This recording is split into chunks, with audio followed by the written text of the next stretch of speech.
नमस्ते, सत श्री अकाल। कैसे हैं आप लोग? उम्मीद करती हूँ ठीक होंगे, खुश होंगे। मैं हूँ हज़ीका अली और मेरे साथ हैं तारिक नियाज़ी। अस्सलाम वालेकुम, नमस्ते, सत श्री अकाल। उम्मीद करता हूँ ठीक होंगे, खुश होंगे। दोस्तों जहाँ रहें खुश रहें, माँ बाप का ख्याल करें, क्योंकि माँ बाप है तो सभी कुछ है। आज की हमारी वीडियो है Khan GS research centre Patna. तो स्टार्ट करते हैं वीडियो को। Let's start. ओके गाइस, तो वीडियो का टाइटल है Khan GS research centre Patna, Modi ji on teacher, Khan sir Patna. So start करते हैं। आप हिंदुस्तान के किसी भी व्यक्ति को मिलिए, अमीर से अमीर व्यक्ति को मिलिए, गरीब से गरीब व्यक्ति से मिलिए, सबसे ज्यादा पढ़े लिखे को मिलिए, सबसे अनपढ़ को मिलिए, और एक प्रश्न पूछिए, एक जवाब कॉमन आएगा। उसके जीवन का मकसद क्या है? बच्चों को अच्छी शिक्षा। किसी को भी पूछा, आप अपने ड्राइवर को पूछिए, भाई क्या क्या सोचते हो? नहीं साहब, बच्चों को अच्छी शिक्षा मिल जाए, मेरी तो जिंदगी ड्राइवरी में पूरी हो गई, उसको मैं कुछ बनाना चाहता हूँ। साहब, मैं कईयों को पूछता हूँ, गरीब व्यक्ति ड्राइवर होगा, लिफ्टमैन होगा, मैं कभी पूछता हूँ, भाई कर्ज वर्ज तो नहीं है ना? तो कहते नहीं साहब, कर्ज है। कर्ज किस बात का है? बच्चों को अच्छी स्कूल में पढ़ने के लिए कर्ज किया उसने। इसका मतलब हुआ कि देश में सबसे ज्यादा मांग अगर किसी की है तो बेस्ट टीचर्स की है। हम इस बेस्ट टीचर निर्माण करने को और सामान्य व्यक्ति को लगे कि भाई टीचर बनना एक बड़ा गौरवपूर्ण काम है और मैं बहुत कुछ कंट्रीब्यूट कर सकता। और किसी टीचर से पढ़ाई करने के लिए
जी जनाब।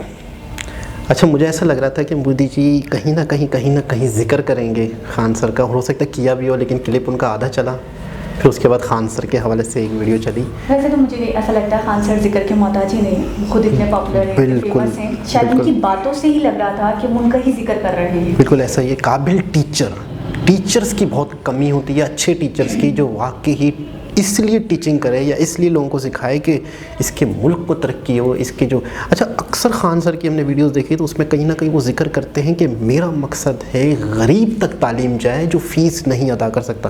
कितनी खूबसूरत बात की, जिसके सर के नीचे तकिया नहीं है वो हाथ का तकिया बना के सोता है, मुझे उस तक तालीम पहुँचानी है। मतलब इतनी खूबसूरत मिसाल के ज़रिए से समझाने की कोशिश की कि जिनके पास तकिया तक खरीदने के पैसे नहीं है, अंतिम लेवल के लोग, बिल्कुल आखिरी गरीब। अच्छा, कुदरत ने इनको सबसे पहले तो ये हुनर दिया, बहुत अच्छे तरीके से समझाते हैं, बहुत ठीक है। अच्छा, फिर दूसरी चीज़ ये सोच थी कि मकसद था, एक नियत थी, एक इरादा था, तो आज अल्लाह पाक ने, आज भगवान ने कहाँ से कहाँ तक पहुँचा दिया। पूरे इंडिया में इनका एक इतना बड़ा नाम है। कपिल शर्मा शो में जहाँ पे सेलिब्रिटीज़ आते हैं वहाँ पे फर्स्ट टाइम मेरे ख्याल में शायद कोई टीचर आए होंगे। बहुत बड़ी बात है, बहुत बड़ी बात है, बहुत सफलता मिली इनको। बाकायदा करोड़ों रुपए की इनको ऑफर आती थी ट्यूशन सेंटरों से, बड़े बड़े कोचिंग सेंटरों से। तो वो कहते थे नहीं छोड़ेंगे तो बच्चे से 100% जाहिर सी बात है, करोड़ देंगे तो वो 2 करोड़ कमाएंगे तो मुझे करोड़ 100%। और इतनी भारी भारी फीसें रखेंगे और खान सर का नाम यूज़ होगा, उनका फेस यूज़ होगा कि ये आपको पढ़ाएंगे। कौन सी वीडियो थी जिसमें हमने सुना था कि 2 चीज़ें ऐसी हैं जो बिज़नेस बन चुकी हैं, तालीम, हॉस्पिटल। हमने कोई वीडियो देखी थी प्राइवेट हॉस्पिटल्स और कॉलेज, एजुकेशन, यानी ये वो चीज़ें थी जो सेवा के शोबे थे, यानी कि खिदमत के शोबे थे, जिसमें लोगों को एक तरह से खिदमत करनी है, यानी कि एक तरह से इलाज करने वाला खिदमत करता है, एक तरह से किसी की ज़िंदगी बचाता है, टीचर एक तरह से किसी की ज़िंदगी बनाता है। दोनों ही खिदमत के शोबे थे, लेकिन दोनों ही मतलब बहुत अफसोस के साथ ये बिज़नेस बन चुके हैं, इंडस्ट्री बन चुके हैं, बाकायदा लोग इसमें इन्वेस्ट करते हैं कमाने के लिए। तो खान सर की जो सोच थी उस वजह से उन्हें बहुत इज्जत मिली और बाकायदा उन्होंने जो सोचा। अच्छा, एक और चीज़, आपको क्या लगता है आज उन्हें पैसा नहीं मिला होगा, आज उन्होंने कमाया नहीं होगा? आपको पता है सस्ती तालीम के ज़रिए भी उन्होंने कमा लिया। इतना स्टूडेंट उनका फ़ैन, इतने लोग उनके फ़ैन, चंद 100 रुपये की सब्सक्रिप्शन लेके, चंद 100 रुपये फ़ीस दे के बाकायदा लोग जो हैं बाकायदा इनसे सुनते हैं, और इनको मेरे ख्याल में जो करोड़ों रुपए की ये बात कर रहे हैं उससे कई गुना ज़्यादा मिल गया होगा। और सबसे मेन चीज़ इज़्ज़त, ये जो इज़्ज़त है, ये जो दुआएं हैं लोगों की। देखिए ज़िंदगी तो देखिए ज़िंदगी आज है, ख़त्म है, इंसान ने कितनी ज़िंदगी ज़िंदा रहना है, कितने साल ज़िंदा रहना है, कल तो जाना ही है ना। फिर दूसरी दुनिया में इंसान क्या मुंह दिखाएगा कि यार मुझे क्या आता था, मैंने अपने लोगों को क्या दिया, दूसरों को क्या बांटा। ज़िंदगी एक लिमिटेड है, जो अच्छे से बंदा गुजारे, सही तरीके से गुजारे, किसी का भला करे, और जिसका भला करे उससे तो रिटर्न का सोचे ही नहीं। एक और ज़ात है, एक और हस्ती है जो आपको देगी। क्या कहना चाहेंगे आप? मैं कहना चाहूँगी कि जब मैंने क्राउड देखा था एट अ ग्लांस तो मुझे लगा खान सर ने शायद शाहरुख खान आके, बिल्कुल आप यकीन करें इतना क्राउड, इतनी फॉलोइंग, या इतने स्टूडेंट्स थे, अगर वो स्टूडेंट्स भी थे, और स्टूडेंट्स इतने डेस्परेट हो रहे हैं आपसे पढ़ने के लिए, इतने ज़्यादा मतलब जोश के साथ, जज्बे के साथ आपके पास आ रहे हैं कि जी हमें पढ़ना है तो सिर्फ खान सर से पढ़ना है। अच्छा, मैं एक चीज़ और भी सोचती हूँ अक्सर, और इनके सिस्टम को तो मैं बहुत दाद देती हूँ कि बहुत ट्रांसपेरेंसी है। मोदी जी जैसे लोग जो जिनको हम हमारे यहाँ के लोग ताने में कहते हैं कि भाई चाय वाला है, चाय वाला था, तो वो एक चाय वाला मिनिस्टर बन सकता है। एक बहुत गरीब निचले तबके का बच्चा या बच्ची पढ़कर IAS ऑफिसर बन सकता है, UPSC का एग्ज़ाम क्लियर कर सकता है, एक अच्छी पोस्ट पे जा सकता है, नेशनल लेवल पर, इंटरनेशनल लेवल पर खेल सकता है। एक आम गरीब बच्चा जाकर एथलीट बन सकता है, स्पोर्ट्स में जा सकता है। मतलब मैं देखती हूँ सिस्टम इतना क्लियर है, इतना क्लियर है। मैं अक्सर मतलब मैं ये सोच मुझे कब आती थी उनके बारे में, जब मैं कुछ एक्ट्रेसेस के बारे में सुनती थी कि यार वो तो बहुत ही निचले तबके से थे, वो तो बहुत गरीब थे और आज वो बहुत, शाहरुख की मिसाल ले लेते हैं, बहुत अमीर हैं। तो मैं ये सोचती थी यार ये इतना आगे कैसे आ पाते। हमारे यहाँ तो किसी को मौका ही नहीं मिलता। हमारे यहाँ आप अगर एक्टिंग की भी बात करें या एक्टर्स की भी बात करें तो वही जाने माने जो लोग हैं उनकी ही औलाद है, उनकी ही औलाद है। वो जैसे पॉलिटिक्स में होता है वैसे ही एक्टिंग में भी होता है। आपको नहीं मिलता, चांसेस नहीं चलती, आपको बहुत मेहनत करनी पड़ती है। बेशक उन लोगों ने भी मेहनत की होगी, लेकिन ये है कि कहीं ना कहीं आपको उम्मीद की किरण दिखती है कि यार मैं आ सकता हूँ, मैं कर सकता हूँ। हमारे यहाँ अक्सर हमें ताना मिलता है कि यार हमारे यहाँ एजुकेशन अच्छी नहीं है, हमारे लोग इतने क्वालिफाइड नहीं होते, एजुकेटेड नहीं है और उनको शौक नहीं है, उनको तमीज़ नहीं है, उनको पता नहीं है कि उनकी तालीम अच्छे से नहीं हुई है, उनकी तरबियत अच्छे से नहीं हुई है। अच्छा, अगर थोड़ा सा और पीछे जाते हैं, तालीम और तरबियत करता कौन है? उस्ताद करते हैं, टीचर्स करते हैं। जब आपके टीचर्स ही लालची हो, जब आपके टीचर्स के नज़दीक ही पैसा सब कुछ है, आपकी जान से बढ़कर भी, आपकी इज्जत से बढ़कर भी, आपके एक सम्मान से बढ़कर भी, सिर्फ उनको पैसा चाहिए, उनको पर मंथ आप पे करो तो वो अपने स्कूल में अलाउ करेंगे आपके बच्चों को पढ़ना, अदरवाइज नहीं अलाउ करेंगे। मुझे थोड़ा सा रोना इस बात पे आया कि मुझे अपने प्रिंसिपल याद आ गए इनको देखकर कि हुआ कुछ ये था कि थोड़े से हालात आगे पीछे होते हैं, तो हम थोड़ा सा फाइनेंशियल क्राइसिस में चल रहे थे। तो मेरे दोनों छोटे बहन भाई उस वक्त एक प्रेप में था और एक शायद 2 क्लास में 3 क्लास में ऐसे ही होंगे। तो 2 से 3 महीने की फीस हो गई। तो जब 3rd मंथ लगा तो मुझे मैम ने बुला के कहा कि आप इनके बैग्स उठाओ और घर लेकर जाओ। और मेरी मदर जॉब पे थी उस वक्त, फादर का काम नहीं था, मैंने आपको बताया भी था, वो लूम थी और वो बिक गई थी और सब कुछ हो गया, क्राइसिस आ गए थे, बहुत क्राइसिस आ गए थे, इलेक्ट्रिसिटी के बिल वगैरह बहुत ज़्यादा आ गए थे। तो मैंने जब उनको कहा कि मैम बस मुझे 1 हफ्ते का और टाइम दे दें, मामा को सैलरी मिलने वाली है तो वो सैलरी के पैसे से हम पे कर देंगे, आपकी 3 मंथ्स की फीस एक साथ दे देंगे। तो उन्होंने कहा आज के आज बैग उठाओ और घर लेके जाओ, और हम एक दिन भी अलाउ नहीं करेंगे इनको यहाँ बिठाना। जबकि हम पेमेंट से नहीं मना कर रहे थे, हम उनको ये नहीं कह रहे वक्त मांग रहे दे रहे थे, हम ये कह रहे थे कि आप 1 हफ्ता और दे दो, क्योंकि देखिए 10 तारीख तक मिलती है, आपको पता है सैलरी, और वो 1 या 2 को कह रही थी बस उठाओ लेके जाओ। तो मैं उनसे कहती थी 10 तक रुझे।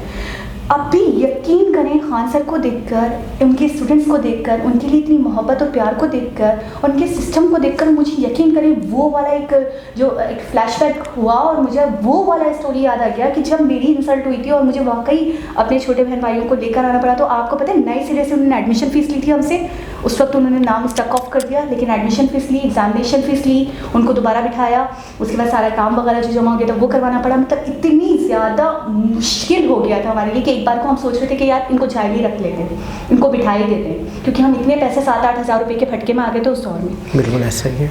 लेकिन ये कि आपको नहीं लगता कि आज जो हमारे हालात हैं तो कहीं ना कहीं लोगों की बद्दुआएं शामिल नहीं है क्या, या हमारे रवैये शामिल नहीं है?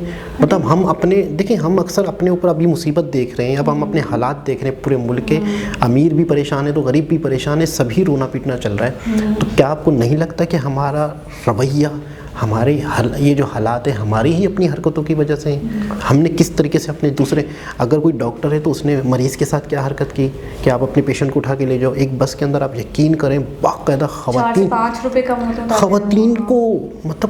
को इतनी ज़लालत करके उतार रहा था, इतनी ज़लालत करके कि उतरो, बस उतरो। मतलब बहुत दुख हो रहा था, बहुत अफसोस होता है कि यार हम एक इंसानियत होती है ना, इंसानियत के दर्जे से भी नीचे आ चुके हैं। अच्छा, फिर हम अजाब अपने ऊपर देखते हैं तो फिर मुझे अफसोस नहीं होता कि यार ये अजाब क्यों आया है। नहीं, हम डिजर्व करते हैं, बिल्कुल डिजर्व करते हैं, कहीं ज़्यादा डिजर्व करते हैं लोगों के रवैये। अच्छा, टीचर की आप बता रही थी अभी, जैसे आप बता रही थी कि टीचर्स जो हैं किसी को क्या सिखाएंगे, सेवा करूं।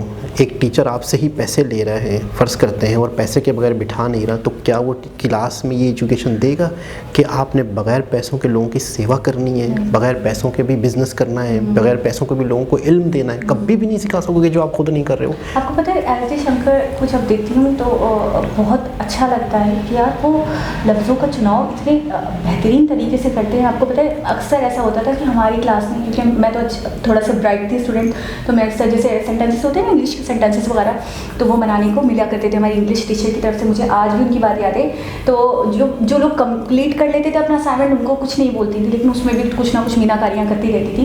लेकिन जिनका नहीं होता था तो उनको पता है डायरेक्टली कहती थी तुम लोग इंसान नहीं, कुत्ते का दिमाग है तुम लोगों का, कुत्ते का दिमाग। अब आप बताएं टीचर से जब आप समझ रहे हो, सुन रहे हो डेली क्लास में, क्योंकि देखिए किसी ना किसी का असाइनमेंट तो किसी ना किसी ने कंप्लीट नहीं होगा, तो उससे कह रही हो तो सब रहे। हाँ, सुन, जाहिर सी बात है। अब हमारी क्लास में 60 स्टूडेंट्स थे, जिसमें 30 गर्ल्स होंगी, 30 बॉयज़ होंगे, तो वो सबकी तरबियत क्या हो रही है? कुत्ते का दिमाग, कुत्ते। अब वो भी गुस्से में आके क्या कहेंगे किसी को, यार तुम्हारा कुत्ते का दिमाग। अपनी औलाद को, अपने आसपास वालों को, अपने घर में जाके खान सर को देखकर मैं देखती हूँ यार मजाक भी कर रहे होते हैं। ऊपर वाला या कुदरत किसी को इज्जत देना चाहे तो एक साधारण सा टीचर, ओ माय गॉड। मैं ये कहूँगी, हम कुछ एक्ट्रेसेस हैं जिनको हम जानते हैं। कभी कभी ऐसा होता है, मैं बहुत बड़ा एक्टर है, मेरे सामने आ जाता है, मैं बोलती हूँ मैं तो इससे नहीं जानती। आप यकीन करें खान सर की क्लिप्स हमारे पाकिस्तान में वायरल हुई। वही जहेज वाली उन्होंने बात की थी ना कि मैंने अपनी माँ से कहा कि अगर तुम्हें जहेज चाहिए तो तुम जहेज ले लो, फिर तुम्हारा बेटा पूरी लाइफ नहीं कमाएगा। मुझसे 1 रुपए की उम्मीद नहीं रखना, क्योंकि तुम तो जहेज के ऊपर ही वो कर रही हो ना। तो जहेज के मैं सख्त खिलाफ हूँ। आप यकीन करें वो क्लिप इतना वायरल हुआ है, शायद ही कोई होगा जो खान सर को नहीं जानता हो। बिल्कुल ऐसा ही, एक सेलिब्रिटी से भी बड़ा रुतबा देती है। बिल्कुल ऐसा ही है। और इस तरह की वीडियोस बाकायदा बहुत सारे क्लिप्स ऐसे हैं जो वायरल। अच्छा, अब आजकल मैं ज़्यादा नोट कर रहा हूँ कि इंडियंस के क्लिप बहुत व्हाट्सएप पे वायरल हो रहे हैं। अभी मोदी जी का एक क्लिप वायरल हुआ जिसमें कहा था कि पाकिस्तान कटोरा लेके, बाकायदा बात मोदी जी ने किसी वीडियो में कह दिया कि पाकिस्तान कटोरा लेके पूरी दुनिया में भीख मांग रहा है। बाकायदा संदीप माहेश्वरी के बहुत सारे क्लिप वायरल हो रहे हैं। बाकायदा इस तरह की चीज़ें अब मुझे ऐसा लगता है कि अब ज़्यादा हो रही हैं और बाकायदा लोगों को शऊर आ रहा है कि हाँ भाई ये इतना फ़र्क है हम दोनों में। कल बांग्लादेश की बाकायदा मेट्रो के हवाले से मैंने क्लिप बताया था, तो एक बहुत ही ज़बरदस्त वीडियो थी। दोबारा किसी और साहब से मुलाकात होगी, जब तक के लिए अल्लाह हाफ़िज़।